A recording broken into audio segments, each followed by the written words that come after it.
Hello दोस्तों, welcome back to Hindi वार्ता साहित्य चैनल में आपका स्वागत है। तो आज हम करने वाले हैं यूजीसी नेट हिंदी का पेपर जो कि जून 2025 में हुआ था।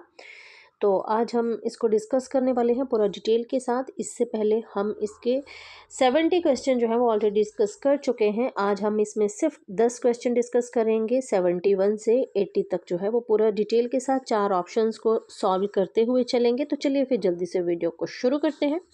प्रश्न नंबर 71 है कि निम्न में से किस पत्रिका का संपादन बद्री नारायण चौधरी प्रेमघन के द्वारा किया गया है। तो आपका ऑप्शन 4 बिल्कुल सही हो जाएगा, आनंद कादम्बिनी। आनंद कादम्बिनी की बात करें तो इसका प्रकाशन वर्ष है 1881 ईस्वी। ये मासिक पत्रिका है जो कि मिर्जापुर से निकलती है। वेरी वेरी इंपॉर्टेंट पत्रिका है, ठीक है। इनकी एक और पत्रिका आती है नागरी नीरद, ठीक है ना। नागरी नीरद जो कि इम्पॉर्टेंट है, ठीक है। ये दो पत्रिकाओं का संपादन किसने किया था? आपके बद्री नारायण चौधरी प्रेमघन ने। तो 71 का जो सही आंसर होगा वो आनंद कादम्बिनी हो जाएगा। चलिए 4 ऑप्शंस को भी डिस्कस करते चलते हैं। साथ में ही सरस्वती पत्रिका की बात करते हैं। सरस्वती पत्रिका का अगर यहाँ पे हम बात करें तो इसका जो प्रकाशन वर्ष है, जो इसकी शुरुआत हुई थी वो 1900 में हुई थी। मैं आपको सरस्वती पत्रिका का पूरा कंसेप्ट समझा देती हूँ। सरस्वती पत्रिका ये द्विवेदी युग की प्रतिनिधि पत्रिका जो है ये बोली जाती है आपकी द्विवेदी युग की। अरे यार, द्विवेदी युग की प्रतिनिधि पत्रिका आपकी सरस्वती पत्रिका। सरस्वती पत्रिका के प्रकाशन या इसकी स्थापना की बात करें तो सबसे पहले सरस्वती पत्रिका का जो इसकी शुरुआत की थी वो चिंतामणि घोष ने की थी 1900 ईस्वी में। तब ये काशी से निकलती थी। ये मासिक पत्रिका थी। बाद में इलाहाबाद से ये प्रकाशित होने लगी थी। चिंतामणि घोष ये इंडियन प्रेस के मालिक थे जिन्होंने जो था वो सरस्वती पत्रिका की शुरुआत की थी 1900 में। फिर 1900 में जो थी वो आपकी सरस्वती पत्रिका थी, ठीक है। फिर 1902 में आपकी सरस्वती पत्रिका, इसको श्याम सुंदर दास जो थे वो इसके संपादक जो थे वो बने थे, है ना। संपादन कार्य उन्होंने किया था। फिर 1903 से लेकर 1920 तक जो समय रहा है सरस्वती पत्रिका का वो महावीर प्रसाद द्विवेदी ने संभाला था। और यही समय सरस्वती पत्रिका का स्वर्ण युग भी माना जाता है, ठीक है। इसमें गद्य और कविता के लिए सरस्वती पत्रिका उस समय सबसे सर्वश्रेष्ठ जो थी वो मानी जाती थी। फिर 1903 से लेके 1920 तक आपके जो थे वो किसने संभाली थी? आपके महावीर प्रसाद द्विवेदी ने। फिर महावीर प्रसाद 1920 से 1940 तक जो था वो देवी दत्त शुक्ल ने सरस्वती पत्रिका का कार्यभार जो था वो संभाला था। 1920 से लेके 1940 तक किसने? देवी दत्त शुक्ल ने इसका सरस्वती पत्रिका का कार्यभार जो था वो संभाला था। फिर 1940 के बाद कुछ समय के लिए सरस्वती पत्रिका जो थी वो बीच में बंद भी हो गई थी, ठीक है। फिर 1980 से सरस्वती पत्रिका जो थी वो निशित राय ने इसका कार्यभार संभाला था, ठीक है। निशित राय के बाद 1980 के बाद जो था ये फिर अगर आपसे पूछा जाए कि सरस्वती पत्रिका का पुनः संपादन कार्य जो था वो कब आरंभ किया गया था, तो ये आपका 2020 में जो था ये डॉक्टर देवेंद्र, ठीक है, डॉक्टर देवेंद्र शुक्ल ने जो था पुनः इसका कार्यभार जो था वो सरस्वती पत्रिका का शुरू किया था। और अगर बात करें वर्तमान में सरस्वती पत्रिका के जो अभी जो वर्तमान में सरस्वती पत्रिका जो है इसके जो संपादक हैं वो अनुपम परिहार और आपके रविनंदन सिंह जो है ये इसके जो है वो अभी वर्तमान में इनके जो है वो संपादक माने जाते हैं, ठीक है। कौन कौन से यहाँ पे मैं लिख देती हूँ। यार पेन ले लूँ मैं, एक मिनट। ये पूरा अभी का ही आपको बता रही हूँ मैं। ये वर्तमान में आपके अनुपम परिहार प्लस आपके रविनंदन सिंह, ठीक है। रविनंदन सिंह ये वर्तमान के समय में ये दो जो है ये सरस्वती पत्रिका को अभी संभाल रहे हैं। और सरस्वती पत्रिका अभी वर्तमान में बात करें तो इंडियन प्रेस प्रयागराज से ये निकलती है। पुनः प्रकाशन 2020 से शुरू हुआ था। वर्तमान में इसके संपादक जो है वो अनुपम परिहार और रविनंदन है। और अब इसका जो मतलब अब ये मासिक नहीं है, अब ये त्रैमासिक पत्रिका जो है वो हो गई है। इसके बारे में एक और इम्पॉर्टेंट चीज़ है कि सरस्वती पत्रिका का जो मुख्य पृष्ठ था जिस पर काशी देवनागरी परिचारिणी सभा का नाम होता था, वो अब जो है वो वहाँ से हटा भी दिया है। ठीक है, तो ये सरस्वती पत्रिका का पूरा डिटेल में था, जो कि हमने अभी साथ में डिस्कस कर लिया है, क्योंकि सरस्वती पत्रिका द्विवेदी युग की पत्रिका है, प्रतिनिधि पत्रिका है, वेरी वेरी इंपॉर्टेंट पत्रिका है। चलिए आगे चलते हैं, सुदर्शन पत्रिका की बात करते हैं। सुदर्शन पत्रिका का प्रकाशन वर्ष ये भी 1900 ईस्वी में ही इसकी शुरुआत हुई थी। इसका भी समय, यार ये क्या हो रहा है, ठीक है, इसका भी समय मैं यहाँ पर लिख देती हूँ, है ना। और ये किसकी है, देवकी नंदन और माधव की है। ये भी काशी से निकलने वाली पत्रिका है। जासूस पत्रिका की बात करते हैं तो गोपाल राम गहमरी की ये पत्रिका है आपकी जासूस पत्रिका। ठीक है, तो चलिए आगे चलते हैं। 4 ऑप्शंस थे, 4 ऑप्शंस को हमने जो है वो डिस्कस कर लिया है। ठीक है, ये 1881 में निकलने वाली पत्रिका है। प्रश्न नंबर 72 पे चलते हैं कि भिन्न भिन्न शाखाओं के 1000 कवियों के केवल कालक्रम से गुंथी उपयुक्त वृत्त मालाएं साहित्य के इतिहास के अध्ययन में कहाँ तक सहायता पहुंचा सकती हैं। सारे रचना काल को केवल यदि आदि, मध्य, पूर्व, उत्तर इत्यादि खंडों में आंख मूंद कर, अब आप यहाँ से ले सकते हो, ये इजी है कि शुक्ल के ही ऐसे कथन हैं। ठीक है, कि ये भी नहीं देखना कि किस खंड के भीतर क्या आता है क्या नहीं, किस वृत्त संग्रह को इतिहास जो है वो बोला क्या नहीं है, किसी वृत्त संग्रह को इतिहास नहीं बना सकता। उपयुक्त पंक्तियां हिंदी साहित्य के इतिहास के किस लेखक की मानी जाती हैं, तो आचार्य रामचंद्र शुक्ल की ये पंक्तियां जो है वो आपकी मानी जाती हैं। शुक्ल का जन्म देख लेते हैं। शुक्ल का जन्म 8 अक्टूबर 1884 ईस्वी को हुआ है। राम स्वरूप चतुर्वेदी की बात करें तो इनका जन्म 1931 ईस्वी में कानपुर में हुआ है। ठीक है, बच्चन सिंह की बात करें जिन्होंने हिंदी साहित्य का दूसरा इतिहास लिखा है, तो 2 जुलाई 1919 ईस्वी में बच्चन सिंह का जन्म हुआ है। और हजारी प्रसाद द्विवेदी का जन्म 1907 ईस्वी में हुआ है। ठीक है, वेरी वेरी इंपॉर्टेंट है। तो चलिए आगे चलते हैं, ज़्यादा कुछ खास इसमें करने के लिए और नहीं है। ठीक है, प्रश्न नंबर 73 पर चलते हैं कि किस छायावादी रचनाकार ने अपनी कविता के संदर्भ में ये कहा है कि फूलों को खिला देना तो मेरे हाथ में नहीं था, ना मैंने उन्हें मुरझाने से रोक सकती थी, किंतु दीपकों को बुझाना जलाना तो मेरे ही हाथ में था। ये कथन किसका है, तो अब एक ही ऐसा नाम है बीच में, शक्ति से भी आप ले सकते हैं, महादेवी वर्मा। ठीक है, महादेवी वर्मा का भी थोड़ा सा डिटेल में हम देख लेते हैं। ये आपके छायावाद के 4 महत्वपूर्ण स्तंभ जो हैं ये माने जाते हैं। ठीक है, एक महादेवी वर्मा होगी, जयशंकर प्रसाद हो गए, स्मितानंदन पंत हो गए आपके, और आपके निराला हो गए। ठीक है, छायावाद के महत्वपूर्ण 4 स्तंभ जो हैं ये गिने जाते हैं। महादेवी वर्मा की बात करते हैं तो इनका जन्म थोड़ा सा डिस्कस कर लेते हैं 4 ऑप्शंस को।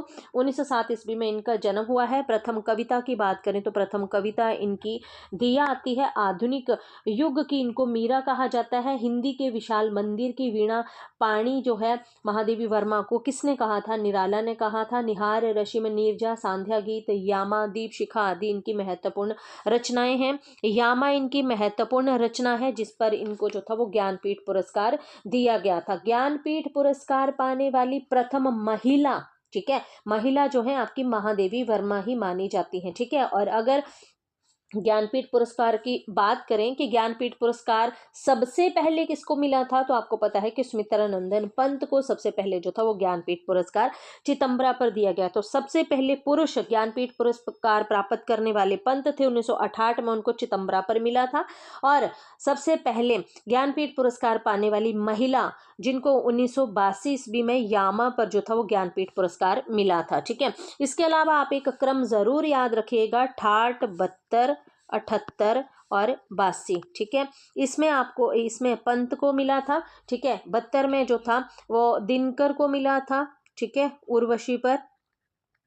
उसके बाद 78 की बात करें तो अगे को मिला था कितनी नावों में कितनी बार पर, और 82 पर जो था वो महादेवी वर्मा को मिला था। उसके बाद तो संपूर्ण साहित्य पर 1992 में नरेश मेहता को दिया गया था। उसके बाद अकेला जो था वो ज्ञानपीठ पुरस्कार देना बंद कर दिया था 1992 में नरेश मेहता को संपूर्ण साहित्य पर। फिर आई थिंक निर्मल वर्मा को, फिर कुंवर नारायण, और इस तरह से जो था वो दिए जाने लगे थे आपके ज्ञानपीठ पुरस्कार। ठीक है, चलिए सप्तपर्णा की बात करते हैं कि जिसमें ऋग्वेद के मंत्रों का जो है वो हिंदी काव्य अनुवाद संकलित है। ठीक है, एक और जो कि पेपर में कई बार पूछ लिया जाता है, 1930 ईस्वी में जो थी वो हरिऔध ने महादेवी के प्रथम काव्य संकलन निहार की भूमिका लिखी थी। इनके जो प्रतीक सबसे ज्यादा प्रिय प्रतीक जो है दीपक और बादल माने जाते हैं। ठीक है, इतना ही डिस्कस करते हैं महादेवी वर्मा का, नहीं तो वीडियो काफी लंबा हो जाएगा। जयशंकर प्रसाद को भी थोड़ा सा डिस्कस कर लेते हैं। जयशंकर प्रसाद की बात करें तो इनका जन्म जो है वो 1890 ईस्वी में जयशंकर प्रसाद का जन्म हुआ है। जयशंकर प्रसाद की बात करें तो इनके बचपन का नाम झारखंडी था, इनका उपनाम कलाधर था, खांडेराव इनको बोला जाता था, सुंघनी साहू परिवार के ये रहने वाले थे। ठीक है, उर्वशी, वन मिलन, प्रेम राज्य, अशोकोच्छ्वास, कानन कुसुम, अयोध्या का उद्धार आदि इनकी प्रमुख रचनाएं हैं। सबसे ज्यादा झरना आंसू लहर कमाईनी, झरना आंसू लहर कमाईनी 18, 25, 33, 35, 18, 25, 33 और 35। ठीक है ना, 18 ये बस ये क्रम याद रखिएगा। ये झरना है आपका, ये आपका आंसू है, ये लहर है, और ये आपकी कमाईनी है। कमाईनी पर इनको जो था वो ज्ञानपीठ ज्ञानपीठ नहीं, मंगला प्रसाद जो है इनको कमाईनी पर दिया गया है। कमाईनी ऑलरेडी आपको सिलेबस में लगी भी हुई है, जिसमें आपके कितने सर्ग आते हैं कमाईनी में, 15 सर्ग जो है वो आपके कमाईनी में आते हैं। चिंता में ही आशा ने श्रद्धा को काम दे दिया। ठीक है, वासना, लज्जा, कर्म, ईर्ष्या, ईड़ा, स्वप्न, संघर्ष एक एक इंसान कर रहा है तो 11वां हो गया। निर्वेद आपका 12 हो गया। दर्शन मैंने 13 दर्शन कर लिए, 13वां हो गया। 14 रहस्य और 15 जो है वो आपका आनंद आता है। ठीक है, ये इनके जो है वो कमाईनी महाकाव्य में आने वाले जो है वो प्रमुख सर्ग हैं। ठीक है, और झरना की बात करें तो झरना आपको पता है कि झरना जो है इसको छायावाद की प्रथम रचना स्वीकार किया गया है, और साथ ही इसको छायावाद की प्रथम प्रयोगशाला भी कहा जाता है। ठीक है, इसके अलावा भी बहुत सी चीज़ें जयशंकर प्रसाद के बारे में और भी हैं, पर अभी हम इतना ही डिस्कस करेंगे। सुमित्रानंदन पंत को भी थोड़ा सा डिस्कस कर लेते हैं, इनका समय वगैरह थोड़ा सा डिस्कस जो है वो पंत का भी कर लेते हैं। पंत की बात करें तो पंत का जन्म जो है ये आपका कब हुआ था, 1900 ईस्वी में हुआ था। प्रकृति के सुकुमार कवि इनको कहा जाता है। इनका बचपन का जो नाम था वो गोसाई दत्त था। प्रथम जो इनकी रचना आती है वो गिरिजय का घंटा आता है 1916 ईस्वी में। और क्या बताऊं कि सुमित्रानंदन पंत के जो काव्य हैं विद्वानों ने 4 श्रेणियों में बांटा है। 4 श्रेणियां हैं आपकी, छायावादी, प्रगतिवादी, अंतश चेतनावादी और नव मानवतावादी। ठीक है, जो छायावादी रचनाओं की बात करें तो उच्छ्वास ग्रंथि वीणा पल्लव गुंजन, उग्र वीणा पल भर गूंजती है, ये इसकी ट्रिक है। 20-20 में 2 आ जाएंगे। वीणा स्थायी हुई थी, पल्लव 28 में है, गुंजन 32 में है। प्रगतिवादी रचनाओं में युगांत सबसे महत्वपूर्ण है, क्योंकि उसका प्रकाशन वर्ष क्या है 1936, और 36 से छायावाद का आरंभ 1918 से होता है, और 1936 में आपका जो है वो छायावाद खत्म हो जाता है। तो छायावाद के युग के अंत का घोषणा पत्र युगांत को इसीलिए कहा जाता है। ठीक है, और उसके बाद आपका अंतश्चेतनावादी में स्वर्ण किरण, स्वर्ण धूलि, स्वर्ण स्वर्ण वाली जो कि अरविंद दर्शन से प्रभावित है वो रचनाएं आ जाती हैं। नव मानवतावादी रचनाएं भी इनकी इंपॉर्टेंट हैं, क्योंकि नववादी रचनाओं में क्या आता है। ठीक है, नववादी रचनाओं में उत्तरा, कला और बूढ़ा चांद, क्योंकि उत्तरा ने कला और बूढ़ा चांद पाने के लिए अति कर दी थी, अति से अतिवा, और लोगों ने उसे जो था वो चिदम्बरा के पास भेज दिया। ठीक है, कला और बूढ़ा चांद पर इनको साहित्य अकादमी पुरस्कार दिया गया था, है ना। और ये एक आती है आपकी लोकायतन, लोकायतन पे इनको जो था वो सोवियत लैंड पुरस्कार दिया गया था। ठीक है, और चिदम्बरा पर इनको ज्ञानपीठ पुरस्कार दिया गया। ठीक है, और बताऊं आपको तो सुमित्रानंदन पंत की जो प्रथम छायावादी रचना मानी जाती है वो उच्छ्वास मानी जाती है। अंतिम छायावादी रचना जो है वो गुंजन मानी जाती है। ठीक है, याद रखिएगा लोकायतन इनका जो है वो महात्मा गांधी के जीवन पर महत्वपूर्ण जो है वो महाकाव्य है, जिसमें 7 सर्ग हैं। सुमित्रानंदन पंत अरविंद दर्शन से प्रभावित है। ठीक है ना, और भी बहुत सी चीज़ें हैं, पर बाकी हम क्लास में डिस्कस करेंगे। निराला को भी थोड़ा सा डिस्कस कर ही लेते हैं, क्योंकि 4 ऑप्शंस को डिस्कस कर रहे हैं। निराला का जन्म 1899 ईस्वी में हुआ है। इनकी जो प्रथम काव्य संग्रह आता है वो अनामिका आता है। अंतिम काव्य संग्रह संध्या काकली आता है। प्रथम कविता जूही की कली 1916 ईस्वी में। अंतिम जो कविता आती है वो पत्रोत्कंठित जीवन का विष बुझा हुआ आती है। ठीक है, और क्या बताऊं कि निराला जो है सरोज समृति जो हिंदी का प्रथम शोक गीत माना जाता है। और अगर दूसरे शोक गीत की बात करें तो शिव मंगल सिंह सुमन का मिट्टी की बारात आती है। ठीक है, सरोज समृति को हिंदी का सर्वश्रेष्ठ प्रथम शोक गीत माना जाता है। राम की शक्ति पूजा, ठीक है, जो कि ऑलरेडी हमें सिलेबस में भी लगी हुई है ना।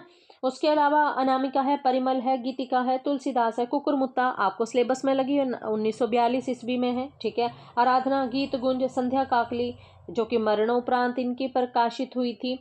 तुलसीदास जिसमें 101 जो है वो आपके छंद हैं, ठीक है। ये सब इम्पॉर्टेंट चीज़ें हैं, है ना। और निराला ने कवित को हिंदी का जातीय छंद कहा था। ये सब इम्पॉर्टेंट चीज़ें हैं, ठीक है। ये तो हम 4 ऑप्शंस को डिस्कस कर रहे हैं, तो साथ साथ में थोड़ा सा इसको भी हम डिस्कस करते चलते हैं, ठीक है। चलिए आगे चलते हैं। प्रश्न नंबर 74 है कि किस विचारक का संबंध रूसी रूपवाद से नहीं है, ठीक है। बहुत अच्छा प्रश्न है। रूसी रूपवाद से किसका संबंध नहीं है? ऑप्शंस देख लेते हैं यहाँ पर। F.R. लेबिस है, रोमन जैकोब्सन है, आपका विक्टर श्लोवस्की है, बोरिस आपका अकेनवाद है, ठीक है। अच्छा, यहाँ से आपका ऑप्शन 1 जो है ना, F.R. लेबिस, ये आपका सही हो जाएगा, क्योंकि ये जो लेबिस आते हैं आपके, ये आपके रूसी रूपवाद से नहीं माने जाते हैं, ठीक है। अब यहाँ पर अगर बात करें तो जो रूसी रूपवाद है इसकी शुरुआत कहाँ से हुई थी? तो रूसी रूपवाद की अगर बात करें तो विक्टर श्लोवस्की जो है 1919 ईस्वी में, मैं पेन ले लूँ 1 मिनट, 1900, अरे पेन तो मैंने गायब ही कर दिया। ये जो है इन्होंने 1919 ईस्वी में आपके जो विक्टर श्लोवस्की हैं, इन्होंने ही जो था वो रूसी रूपवाद का जो सूत्रपात या आंदोलन जो था 1919 ईस्वी में इन्होंने शुरू किया था। अगर बात करें रोमन जैकोब्सन की और आपके बोरिस वाम की, तो ये जो हैं ये रूसी रूपवाद के प्रबल समर्थक हैं। रूसी रूपवाद के प्रबल समर्थकों में मैंने आपको ट्रिक बताई थी कि अब देखो ना कि रूसी रूप का संबंध किसके साथ? शक्ल के साथ, कि तेरी बोर सी शक्ल देखकर रोमन जो था, है ना, रोमन जो था ये कहाँ चला गया था? रोमन जो था ये मोरक्को चला गया था और वहीं रहने लगा था। रहने से था रेने बेलेक। ये ट्रिक थी कि Boris Eikhenbaum, Roman Jakobson, John Mukarovsky थे और रेने बेलेक थे, ठीक है। कि रूसी रूपवाद की रूप तेरी शक्ल बोर से जो है वो बोरिस एकेनवाद की तेरी बोर सी शक्ल देखकर रोमन जो था वो मोरक्को यानी कि मुक्रोबस्की, ठीक है, मोरक्को जो था वो रहने चला गया। रहने यानी कि रहने बलेक, ये रूसी रूपवाद के प्रबल समर्थकों में गिने जाते हैं, ठीक है। तो ये रूसी रूपवाद था आपका, है ना। इससे ज़्यादा तो रूसी रूपवाद में और कुछ नहीं है। उसमें थोड़ा सा ये है कि ये कला को सबसे ज़्यादा सर्वोपरि मानते हैं। रूपवादियों के 2 ही केंद्र रहे हैं, एक भाषा से संबंधित और एक आपका जो है वो आपका पीट्स वर्ग से संबंधित है, ठीक है। तो इसका जो आपका सही ऑप्शन होगा 75 क्वेश्चन है कि बाल देव ने बावन दास की गांधी जी वाली चिट्ठियों वाला बस्ता क्यों जला दिया था? ऑप्शंस हैं ताकि बावन दास मिनिस्टर ना बन जाए, ताकि बावन दास गांव का मुखिया ना बन जाए, ताकि बावन दास लक्ष्मी के चित्त से उतर जाए, ताकि गांगुली जी उससे सवाल जवाब ना करें। आपका ऑप्शन ए जो है ये बिल्कुल सही होगा, ठीक है। ताकि बावन दास मिनिस्टर ना बन जाए, इसलिए बालदेव ने जो था वो इसलिए बालदेव ने बावन दास की गांधी जी वाली चिट्ठियों वाला बस्ता जो था वो जला दिया था। आपको मेरे यूट्यूब चैनल पर ये सारा ही मिल जाएगी वीडियो, ऑलरेडी मैंने वहाँ पे सारा डिस्कस करके। प्रश्न नंबर 76 है, उड़ जाग मुसाफिर उत्तर फाल्गुनी के आसपास है, मजदूरी और प्रेम है, नाखून क्यों बढ़ते हैं, है ना। उठ जाग मुसाफिर की बात करें तो जवानी की आंखों में ज्वाला होती है, बुढ़ापे की आंखों में प्रकाश होता है। 1 मिनट पेन ले ले। अच्छा चलिए पेन लिया था, है ना। उठ, यहाँ से ए को देखते हैं। उठ जाग मुसाफिर ये है, जवानी की आंखों में ज्वाला होती है, बुढ़ापे की आंखों में प्रकाश होता है, ठीक है। पंक्ति कैसे थी ये कि जवानी की आंखों में ज्वाला होती है, बुढ़ापे की आंखों में प्रकाश होता है, जवानी संचय होती है, बुढ़ापा दान होता है, जवानी सुंदर होती है, बुढ़ापा महान होता है। बहुत अच्छे अच्छे जो हैं इसमें कुछ पंक्तियां जो हैं वो दी गई हैं, जैसे बूढ़ों के साथ लोग कहाँ तक वफा करेंगे, लेकिन ना आती मौत तो बूढ़े भी क्या करेंगे, है ना। अपना दीप अपने आप, अपना जी अपना वेद, अपने अनुभवों की राशि विपुल पुराण, ठीक है। ये इसी की ही सारी पंक्तियां जो हैं वो आपको बीच में देखने को मिलेंगी, है ना। उड़ जाग मुसाफिर को याद रखना है, ये विवेक की राय का है और इसका प्रकाशन वर्ष 2000 12 ईस्वी है। इसमें आपके कुल 10 निबंध जो है वो उड़ जाग मुसाफिर में संग्रहित है। उन 10 निबंधों को आपने ध्यान से देख लेने हैं, कौन कौन से 10 निबंध जो है वो आपको आते हैं। सबसे इम्पॉर्टेंट यहाँ पर जो आपकी पात्र आते हैं, ठीक है, उनको भी आपने याद रखना है। जगदीश बाबू आते हैं जिनकी उम्र जो है वो 95 वर्ष की है, जो एक अध्यापक होते हैं। अब अध्यापक हैं तो सभी को पढ़ाते होंगे, जिन्होंने जो है वो इन्होंने किस किस पर काम किया था। निराला, कबीर, रविंद्रनाथ टैगोर हो गए, दिनकर, पंत, प्रेमचंद, है ना, हजारी आदि को पढ़ने वाला बोला आज खुद कबीर को जिएगा। जीवन भर कबीर को पढ़ने वाला वो कबीर को जिएगा। जीवन की यही बोला वैरण्य स्थिति जो है वो मानी जाती है ना। बोला उठ जाग मुसाफिर भोर वही, अब रैन कहाँ जो सोबत है। जो सोबत है वो खोबत है, जो जागत है सो पावत है। इंपॉर्टेंट पंक्तियां हैं, पेपर में आने वाली पंक्तियां हैं, तो इनको आप जरूर ध्यान में रखिएगा, ठीक है। चलिए आगे चलते हैं। उत्तर फाल्गुनी के आसपास, इसको भी थोड़ा सा देख लेते हैं, ठीक है। उत्तर फाल्गुनी के आसपास बहुत अच्छा है। उत्तर फाल्गुनी की बात करें तो इसका जो प्रकाशन वर्ष है 1947 ईस्वी है। कुबेरनाथ राय का ये निबंध है आपका। और कुबेरनाथ राय की बात करें तो 1933 में कुबेरनाथ राय का जन्म हुआ है। अगर बात करें इस निबंध की, उत्तर फाल्गुनी के आसपास, मैं एक मिनट इसको साफ कर दूं तो इसको डिस्कस करते हैं। उत्तर फाल्गुनी के आसपास, इसका आपका ऑप्शन जो है जवानी एक चमाचम धारदार खड़गे, क्योंकि उत्तर फाल्गुनी के आसपास में है क्या, उसमें जवानी और बुढ़ापा जो है ना, इसी की बात की गई है, ठीक है। 40 वर्ष के बाद जीने को तो बोला आपके एक बीच में आते हैं दोस्तोयेव्स्की, जिसने 40 के बाद जीवन को धिक्कार दिया है, ठीक है। इसमें आपके उत्तर फाल्गुनी में नक्षत्रों की ही बात जो है वो की गई है। उत्तर फाल्गुनी की बात करें तो विषाद योग निबंध संग्रह में ये संकलित है, ठीक है। ललित निबंध है ये। और बात करें ललित निबंधों की तो हजारी प्रसाद द्विवेदी से ललित निबंधों की शुरुआत मानी जाती है, ठीक है। इनको याद रखना है। वर्षा ऋतु का अंतिम नक्षत्र ही उत्तर फाल्गुनी जो है वो कहलाता है ना। इसमें बहुत इंपॉर्टेंट सी कुछ एक दो चीजें आती हैं, जैसे कि वास्तव में जो 30वां जो वर्ष होता है ना, 30, ठीक है। 30वां जो वर्ष होता है वो जीवन के सम्मुख एक प्रश्न चिन्ह खड़ा करता है, ठीक है। उसके बाद 30 उत्तर का दशक यानी कि 30 के बाद का जीवन जो है वो घनघोर कुरुक्षेत्र है, ठीक है। और एक और इसमें आता है आपका, जो एक आपके ग्रीक दार्शनिक है, ठीक है। उन्होंने एक बात कही थी कि जैसे हम एक ही नदी में दोबारा हाथ नहीं डाल सकते हैं, क्योंकि नदी की धार क्षण प्रतिक्षण जो है वो कुछ और होती चली जाती है, ठीक है ना। काल प्रवाह भी एक नदी है और इसी की तरह इसमें भी कोई बूंद जो है वो स्थिर नहीं रहती है, ठीक है। तो इसको आप याद रखिएगा, बहुत इंपॉर्टेंट है, ठीक है। चलिए आगे मजदूरी और प्रेम है, तो इसको भी हम थोड़ा सा डिस्कस कर ही लेते हैं। मजदूरी और प्रेम की बात करें तो हल चलाने वाले और भेड़ चराने वाले स्वभाव से कैसे होते हैं, ये साधु होते हैं। ये भी पेपर में प्रश्न आया हुआ है, ठीक है। तो एक प्रश्न तो आपका यही बन जाता है। इसका भी प्रकाशन वर्ष देख लेते हैं, 1912 ही ईस्वी है, ठीक है। जितना आपका जाग मुसाफिर का प्रकाशन वर्ष है उतना ही आपका जो है वो इसका प्रकाशन वर्ष आपका आता है 1912 ईस्वी। अध्यापक पूर्ण सिंह का है। अध्यापक पूर्ण सिंह की बात करें तो उनका जन्म 1881 ईस्वी में हुआ है। द्विवेदी युग के प्रमुख निबंधकार हैं अध्यापक पूर्ण सिंह। इन्होंने सिर्फ 6 ही निबंध लिखे हैं, वो सच्ची वीरता है, मजदूरी और प्रेम है, पवित्रता है, कन्यादान है, आचरण की सभ्यता इत्यादि, ठीक है। शीर्षक बहुत इंपॉर्टेंट है इसके सारे के सारे ही, ठीक है, क्योंकि शीर्षक से ही मैक्सिमम यहाँ से प्रश्न जो है वो मजदूरी और प्रेम से बनते हैं। जैसे हल चलाने वाले का जीवन है, पहले 2-2 जीवन से आएंगे, ठीक है। 2-2 जीवन से आएंगे, हल चलाने वाले का जीवन, गडरिये का जीवन।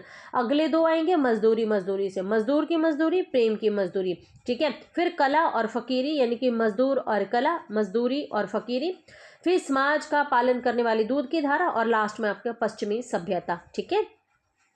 ये इसके आते हैं। बाकी आप थोड़ा सा डिटेल से इसको देख लीजिएगा, क्योंकि इतना ज़्यादा यहाँ पे हम डिस्कस नहीं कर पाएंगे, है ना। इसके बीच में एक और चीज़ आपको इम्पोर्टेंट बता देती हूँ, जो आपको हर हाल में जो है वो पढ़नी है। जहाँ पे आपका एक आता है वो आर्क की फकीरी और भेड़ें चराना, टालस्टाय, त्याग और जूते घटना, उमर खैयाम का प्रसन्नता पूर्वक तंबू सीते फिरना, खलीफा उमर का अपने रंगों में महलों में जो है वो चटाई आदि का काम करना, तो वो चीज़ें आपकी इंपॉर्टेंट है, ठीक है।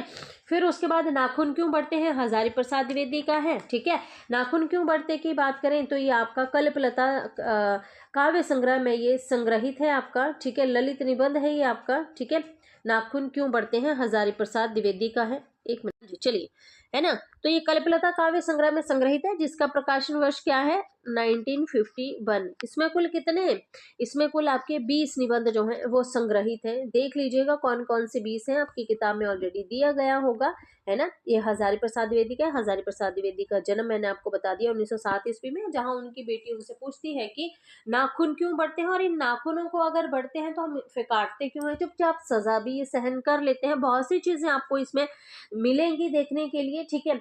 उसमें एक प्रश्न बहुत कॉमन सा है कि गौड़ देश के लोग जो थे वो बड़े बड़े नाखूनों को पसंद करते हैं और दक्षिणात्य लोग छोटे छोटे नाखूनों को पसंद करते हैं। तो इस तरह की कुछ एक दो इंपॉर्टेंट चीजें और आएंगी, वो आप देख लीजिएगा, ठीक है।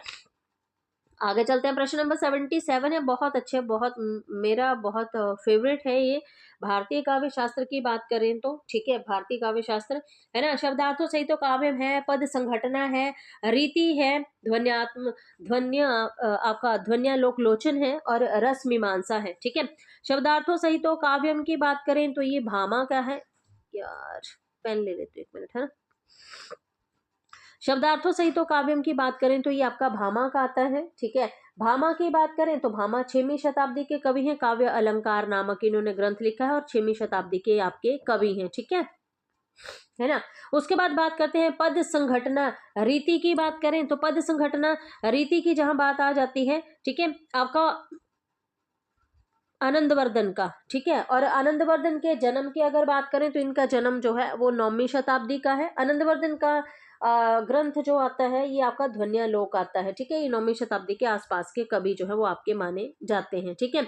उसके बाद सी की बात करें, आपका ध्वन्यालोक लोचन की बात करें तो लोचन जो है वो आपका अभिनव गुप्त का आ जाएगा, ठीक है। ये ध्वन्यालोक लोचन, 1 मिनट मैच कर देती हूँ। ध्वन्यालोक लोचन की बात करें तो ये आपका अभिनव गुप्त का आ जाता है। वेरी वेरी इंपॉर्टेंट है आपके, ठीक है। ये कुछ इंपॉर्टेंट कवि हैं जो कि मतलब आपको देखने को मिलेंगे ही मिलेंगे आपको, ठीक है। ध्वन्यालोक लोचन जो है वो इनका आ जाता है।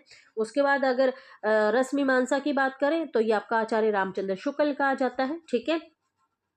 ये कुछ इंपॉर्टेंट कवि हैं। आप भारतीय काव्य शास्त्र में तो आपके पहले भरत मुनि आते हैं 2री शताब्दी में, फिर भामा 6वीं शताब्दी में आते हैं, फिर दंडी आते हैं आपके, ठीक है ना, 7वीं ईस्वी में, फिर वामन आते हैं 8वीं ईस्वी में, फिर उद्भट आते हैं 9वीं में, फिर रुद्रट आते हैं आपके 9वीं में ही, शंकुक आते हैं 9वीं में, आनंदवर्धन ये भी ना करते रहते थे, राजशेखर भी उनका भी काव्य मीमांसा आता है। अभी यहाँ पे ये रस मीमांसा है, ठीक है ना, ये रस मीमांसा है जो कि शुक्ल का है। अरे यार ये क्या ही हो रहा है ना। रस मीमांसा की बात करें शुक्ल का है, अगर काव्य मीमांसा आ जाएगा तो राजशेखर का आ जाएगा, ठीक है। इंपॉर्टेंट है, काव्य मीमांसा भी राजशेखर का 9वीं और 10वीं शताब्दी के आते हैं। धनंजय बहुत इंपॉर्टेंट है जिनका 10 रूपक आता है, ठीक है। अभिनव गुप्त का आपका तंत्रालोक आता है, ठीक है, जिनका हमने ध्वन्यालोक लोचन किया ना, इनका एक तंत्रालोक आता है, ठीक है। तो इंपॉर्टेंट कवि हैं ये। जब हम इसको डिस्कस करेंगे क्लास में तो आपको पूरा ट्रिक के साथ वहां पे करवा दूंगी। ये स्कोरिंग है आपका भारतीय और पाश्चात्य काव्य शास्त्र, ठीक है। चलिए आगे चलते हैं। योग्यता 1/4 व्यक्तित्व का निर्माण करती है, शेष पूर्ति प्रतिष्ठा द्वारा ही होती है। ये निक्षेप का कथन है भाई, इंपॉर्टेंट कथन है। मैंने पूरे का पूरा आषाढ़ का दिन जो है वो 3 वीडियो बनाकर अपने यूट्यूब चैनल पे लोड किया हुआ है। आप वहां पर जाकर जो है वो इसको देख सकते हैं। बहुत इंपॉर्टेंट सी चीजें आपको बीच में देखने को मिलेंगी आषाढ़ का एक दिन नाटक में, ठीक है ना। तो आप वहां पे देख सकते हैं। चलिए उसके बाद चलते हैं तमस पर, कि तमस से संबंधित निम्न कौन सा कथन सत्य है, ठीक है। तमस की बात करें कि तमस की रचना रावलपिंडी शहर से जुड़ी भीष्म साहनी की स्मृतियों के आधार पर हुई है, बिल्कुल हुई है, ठीक है। मैं आपको थोड़ा सा भीष्म साहनी के बारे में थोड़ा सा बता देती हूँ कि भीष्म साहनी ये रावलपिंडी जो है ये पाकिस्तान में है और इनका जन्म जो है वो 8 अगस्त, ठीक है, 8 अगस्त 1915 ईस्वी को रावलपिंडी पाकिस्तान में ही हुआ था। किसका, ये जो आपके भीष्म साहनी आते हैं, ठीक है। भीष्म साहनी की बात करें तो इन्होंने इप्टा नामक मंडली में काम किया है। ये याद रखिएगा, ये प्रश्न ऐसे प्रश्न होते हैं जो गौण प्रश्न है, जो आपको पेपर में बन सकते हैं, ठीक है ना। कि बंटवारे से पहले बोला थोड़ा व्यापार का काम इन्होंने किया था, फिर बाद में इन्होंने इप्टा, मैं बोल रही हूँ इप्टा, ई आधा प और टा, ठीक है, इप्टा नामक मंडली में इन्होंने काम किया, फिर बम्बई में बेकारी, फिर अंबाला में एक कॉलेज में तथा खालसा कॉलेज अमृतसर में इन्होंने अध्यापन का काम किया था। ये सब चीजें जैसे ये आई हुई है ना यहाँ से, वैसे ही आपको इनकी विशेषताओं से प्रश्न जो है वो ऑलरेडी बने हुए हैं, बन सकते हैं आगे भी, है ना, याद रखना है, ठीक है। उसके बाद विदेशी भाषा प्रकाशन गृह मॉस्को में अनुवाद के रूप में इन्होंने कार्य किया। ठीक है। उसके बाद प्रगतिशील लेखक संघ तथा अफ्रो एशियाई लेखक संघ से भी ये संबंधित रहे हैं। भाग्य रेखा, पहला पाठ, भटकती राख, पटरियां हो गया, बांगचो हो गया, शोभा यात्रा, निशाचर, पाली, डायन, ये इनकी कहानियां हैं। झरोखे कड़ियां, तमस, बसंती, मायादास की माड़ी हो गया, कुंतो, नीलू, नीलिमा, नीलोफर इनके उपन्यास हो गए। माधवी, हानुश, कबीरा खड़ा बाजार में, ये नाटक हो गए, ठीक है। एक आता है इनका बाल उपयोगी कहानी जो है गुलेल का खेल, ठीक है, इंपॉर्टेंट है। सम्मान की बात करें तो इन्हें तमस के लिए साहित्य अकादमी पुरस्कार और हिंदी अकादमी दिल्ली का शलाका सम्मान भी दिया गया है, ठीक है। तो ये याद रखिएगा, इनकी मृत्यु 2003 में हुई है। मैं इसकी एक शॉर्ट वीडियो आपके लिए डाल दूंगी जहां से आप इसको नोट कर लेना, जो भी इनकी इंपॉर्टेंट चीज़ें हैं। एक चीज़ और याद रखिएगा कि इन्होंने उर्दू और अंग्रेजी में गवर्नमेंट कॉलेज लाहौर से अंग्रेजी साहित्य में MA, फिर पंजाब विश्वविद्यालय से PhD भी की है। यानी कि ये इन्होंने हिंदी में तो किया ही, इसके अलावा अंग्रेजी में भी इन्होंने MA किया है। पंजाब विश्वविद्यालय से इन्होंने PhD की है, तो याद रखिएगा इस चीज़ को, इंपॉर्टेंट कथन है। चलिए, हमारा खैर क्वेश्चन तो यहीं पर आ गया कि तमस से संबंधित कौन सा कथन सत्य है, तो आपका ऑप्शन ए सही हो जाएगा। तमस में ज्यादातर घटनाएं और उनसे जुड़े चरित्र वास्तविक हैं, बिल्कुल सही है। इस उपन्यास में नत्थू और उनकी पत्नी दोनों वास्तविक पात्र हैं, हमने ऐसा कहीं भी नहीं पढ़ा है, नत्थू की पत्नी तो खास तौर पर नहीं। अंग्रेज अधिकारी रिचर्ड फसाद रुकवाने का हर संभव प्रयास करते हैं, बिल्कुल भी नहीं। रिचर्ड ने तो कुछ प्रयास किया ही नहीं। जब इनको बोला कि कर्फ्यू लगवा दो, कुछ कर दो, तो इन्होंने बात अनसुनी कर दी थी। बाद में जब आग की घटना हो गई, सब जगह मारामारी हो गया, उसके बाद इन्होंने थोड़ा सा काम किया था। तमस प्रथम विश्व युद्ध के समय की कथा है, बिल्कुल भी नहीं, ठीक है। तो ये आप याद रखिएगा भाई, ये इंपॉर्टेंट है आपका तमस जो है, ठीक है। तमस वेरी वेरी इंपॉर्टेंट है ना। ये सांप्रदायिक दंगों पर आधारित है और इसमें सिर्फ 5 दिनों की कहानी जो है वो तमस में चलती है, ठीक है। उपन्यास 2 खंडों में जो है वो आपका बांटा गया है और सांप्रदायिक तनाव की कहानी है। पूरे भाग में अनेक गांवों की परिधि जो है वो इसमें रखी गई है। नत्थू आता है जिसने 5 रुपए के लिए सुअर को मार दिया था, मुराद अली आते हैं, बख्शी आते हैं, मास्टर आते हैं, शंकर लाल आते हैं, देवदत्त आते हैं, ठीक है। ये बहुत से पात्र जो है इसमें आपको देखने के लिए मिल जाएंगे, जो कि सारे के सारे ही आपके इम्पोर्टेंट आते हैं। बीच में लीजा आती हैं, रिचर्ड आते हैं जो कि इम्पोर्टेंट पात्र हैं, ठीक है। उसके शंभू आते हैं, है ना, रणवीर की भांति देवदत्त के अखाड़े का ही जो है वो सदस्य होता है, ठीक है। फिर उसमें एक प्रश्न आपको ऑलरेडी बन चुका है कि इत्र बेचने वाले पर इंद्र ने चाकू से मारकर उसको, मतलब जो इत्र बेचने वाला था ना, तो उसको चाकू किसने मारा था, है ना। तो ये आया हुआ था कि गली में रणवीर का पूरा दल जो था वो घूम रहा था, इंद्र ने चाकू से उसे मार गिराया, यानी कि इत्र बेचने वाले को। तो ये भाई याद रखिएगा, है ना। ऑलरेडी हम इन चीज़ों को कर चुके हैं, पर अभी हम इतना डिस्कस यहाँ पे नहीं कर सकते, वीडियो काफ़ी लंबा हो जाता है। फिर तो आपका ऑप्शन ए और बी बिल्कुल सही हो जाएगा 79 का। प्रश्न नंबर 80 को देखते हैं कि इंस्पेक्टर माता दीन चांद से संदर्भित पंक्तियों में कौन से कथन इंस्पेक्टर माता दीन के हैं। मैं समझ गया कि आपकी पुलिस मुस्तैद क्यों नहीं है, इंस्पेक्टर माता दीन का कथन है। मैं जीवन भर इन शीर्ष चरणों में पड़ा रहना चाहता हूँ, ये नहीं है। आप बाकी टर्म का वेतन ले जाइए, डबल ले जाइए, ट्रिपल ले जाइए, ये भी नहीं है। हमारा सिद्धांत है, हम पैसा नहीं काम प्यारा है, ये आपके माता दीनी कहते हैं। आप बेफिक्र रहें इंस्पेक्टर साहब, मैं अपने मकान यानी कि पत्नी को भी भेज दूंगा खिदमत के लिए, ठीक है। तो ये जो है ये भी नहीं है, ठीक है। तो आपका ऑप्शन ए और डी जो है ये बिल्कुल सही होगा, ठीक है। इंस्पेक्टर माता दीन बहुत अच्छी, मैंने ये भी यूट्यूब पर पूरी डाली है, आप चाहें तो वहाँ पर देख सकते हैं, ठीक है। तो प्रश्न नंबर 81 को जो है वो हम अगली क्लास में डिस्कस करेंगे स्त्री आंदोलन से, बहुत अच्छे से यहाँ पर इसको मैं बता दूंगी आपको, थोड़ा सा इसको पूरा डिटेल के साथ डिस्कस कर लेंगे अगली क्लास में क्वेश्चन नंबर 81 से, ठीक है। आज हम इतना ही क्वेश्चन जो है वो यहाँ पर डिस्कस कर रहे हैं। अगर वीडियो पसंद आए तो वीडियो को लाइक और चैनल को सब्सक्राइब जरूर कीजिएगा। मिलते हैं नेक्स्ट वीडियो में, तब तक के लिए धन्यवाद।